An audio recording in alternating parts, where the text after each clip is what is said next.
مرزا محمد علی engineer صاحب کے متعلق انہوں نے ایک نئے اسکول آف تھاٹ کی بنیاد رکھ دی ہے. ایک الگ سا نظریہ انہوں نے ہمارے سامنے رکھ دیا. وہ اچانک ہی مارکیٹ میں آئے اور آئے اور چھا گئے. جب لوگ متنفر ہو گئے، لوگوں کی ضروریات کو ایڈریس نہیں کیا گیا، لوگوں کے مسائل کو ایڈریس نہیں کیا گیا، تو مرزا صاحب کی انٹری ہوتی ہے. اور مرزا صاحب اب چونکہ قوم فرسٹریٹڈ ہے، قوم ان سے تنگ ہے. پھر پنجابی فلم انڈسٹری کا اثر بھی ہمیں نظر آتا ہے کہ جو سلطان رائی بن کر آئے گا بس ہم اس کو اپنا لیں گے. اہل بیت پر وہ چیزیں مسلط یا ان کے اوپر وہ چیزیں ان کے ساتھ چسپاں کی جا رہی ہیں جن کا حقیقت کے ساتھ کوئی تعلق نہیں ہے.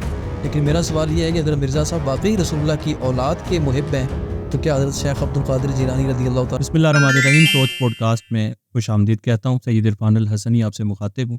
ایک بڑا ہاٹ ایشو چل رہا ہے ان دنوں مرزا محمد علی انجینئر صاحب کے متعلق. انہوں نے ایک نئے اسکول آف تھاٹ کی بنیاد رکھ دی ہے. ایک الگ سا نظریہ انہوں نے ہمارے سامنے رکھ دیا ہے. اس پر بات کرنے کے لیے ہمارے ساتھ معزز مہمان علامہ میثم احمد صاحب موجود ہیں. ہمیشہ کی طرح اپنی جو ہے وہ قیمتی آراء سے ہمیں نوازتے ہیں اور ہمیں ایجوکیٹ بھی کرتے ہیں اور بہت ساری چیزیں یقیناً ہمیں ان سے سیکھنے کو بھی ملتی ہیں. علامہ صاحب بیان فرمائیے گا کہ ایک نیا بندہ مارکیٹ میں آیا ہے، سوشل میڈیا کا اس نے استعمال کیا ہے، اپنی ویڈیوز کے ذریعے سے اس نے نوجوانوں کو ٹارگٹ کیا ہے. ایک جینٹری اس کا جو ہے وہ اس کی ہٹ لسٹ پر ہے، جو اس کو سنتی ہے، اس کی باتوں کو مانتے ہیں. اور یہ یقیناً وہی لوگ ہیں جن کا کتاب سے علم سے اور ذخیرہ علم سے یقیناً کوئی دور دور تک تعلق نہیں ہے، جو صرف سن کے بات کو اپناتے ہیں اور لے کر کے چلتے ہیں. میں یہ پوچھنا چاہوں گا کہ مرزا محمد علی انجینئر صاحب کے متعلق آپ کی کیا رائے؟ سب جہاں تک مرزا صاحب کا تعلق ہے تو آپ کا تجزیہ بالکل درست ہے کہ وہ اچانک ہی مارکیٹ میں آئے اور آئے اور چھا گئے. تو اس کے پیچھے نا بیسیکلی کچھ وجوہات ہیں.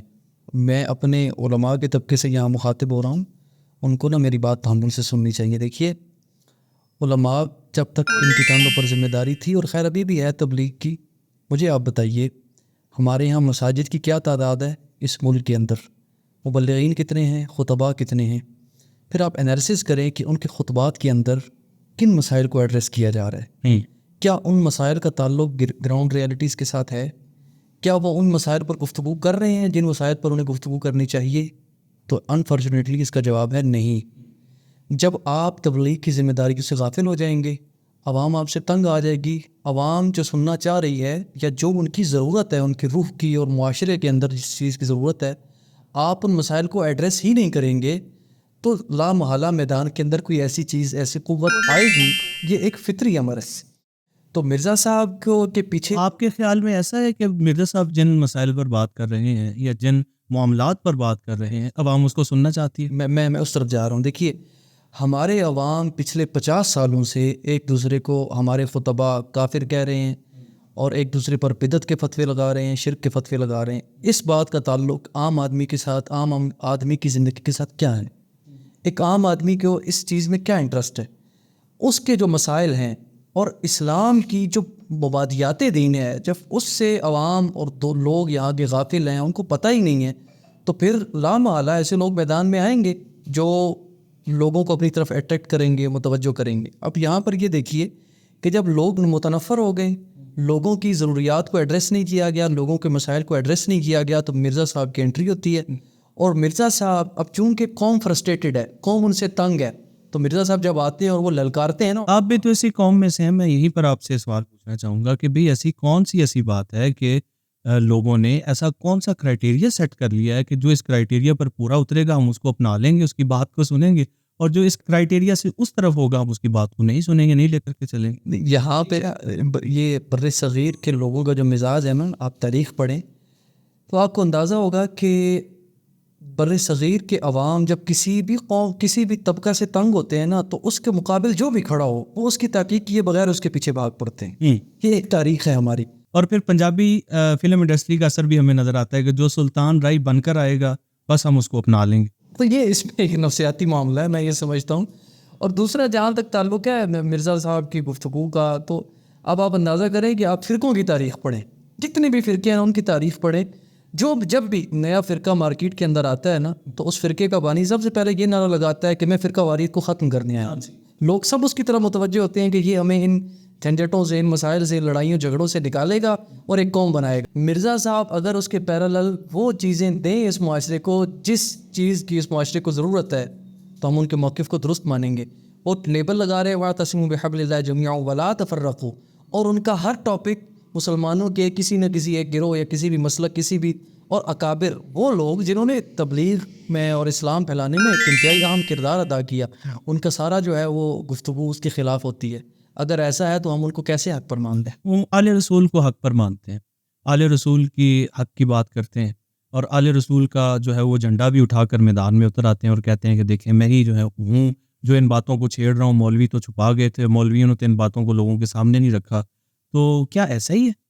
ایک حد تک یہ بات درست بھی ہے کہ ایک بڑا طبقہ اہل البیت کے حوالے سے وہ مظالم ابھی بھی کر رہا ہے جو اموی دور میں کیے جا رہے تھے، کہ اہل بیت پر وہ چیزیں مسلط یا ان کے اوپر وہ چیزیں ان کے ساتھ چسپاں کی جا رہی ہیں جن کا حقیقت کے ساتھ کوئی تعلق نہیں ہے. لیکن میرا سوال یہ ہے کہ اگر مرزا صاحب واقعی رسول اللہ کی اولاد کے محب ہیں تو کیا حضرت شیخ عبد القادر جیلانی رضی اللہ تعالیٰ عنہ حضور کا خون نہیں ہے؟ کیا حضرت خواجہ معین الدین چشتی اجمیری رحمۃ اللہ علیہ وہ رسول اللہ کی اولاد نہیں ہیں؟ اگر وہ رسول اللہ کی اولاد ہیں تو ان کو بابا کہہ کر ان کی تصدیق کرنا اور ان کے گلے وہ چیزیں ڈالنا کہ جن کا شاید ان کو بھی نہ پتہ ہو، بعد میں جو کتابیں لکھی گئیں ان کی طرف منسوب کی گئیں، آپ حدیث لیتے ہوئے رسول اللہ صلی اللہ علیہ وسلم کی بات کو جلدی جلدی ایکسیپٹ نہیں کرتے، آپ اس پر حکم لگاتے ہیں یہ ضعیف ہے، یہ موضوع ہے، یہ کیا ہے، یہ کیا ہے، حسن ہے، یہ کیا ہے. تو جب ان بزرگوں کی بات ہے جنہوں نے اسلام کو پھیلایا یہاں پر اور اس پر اتنی محنت کی، اتنی مشکلات میں انہوں نے وہاں سے چلے اور یہاں آئے، دوسرے ممالک سے آ کے دوسرے خطوں سے آ کے یہاں اسلام کی تبلیغ کی، آپ ان کے احسان کو یوں فراموش کر رہے ہیں کہ آپ ان کی طرف ایک ضعیف سے ضعیف بات بغیر کسی تحقیق کی آپ ان پر وہ الزام لگا رہے ہیں جس کا ان کو بھی نہ پتہ ہو. پھر دوسری بات یہ کہ کیا وہ بات پریکٹس کی جا رہی ہے؟ کیا ان کے فالوورز اس بات کو اون کرتے ہیں؟ سب سے اہم بات، اگر ان کے فالوورز اس بات کو اون ہی نہیں کرتے اور یہ ان کی تعلیمات کا آج بھی حصہ ہی نہیں ہے تو ایک ضعیف سی بات حضور اقدس کا کیا یہ فرمان نہیں ہے کہ مومن کے بارے میں اچھا گمان رکھو، خیر رکھو، ظن خیر جو ہے وہ اس کے معاملے میں رکھو. تو یہاں پر رسول اللہ کی اولاد بھی ہے، مسلمان بھی ہیں، مومن بھی ہیں، لیکن ان پر ایک بات جو ہے وہ لگائی، ان پر چسپاں کی گئی. ایسا کیا ہے کہ مرزا صاحب کو کوئی بندہ پسند نہیں آتا؟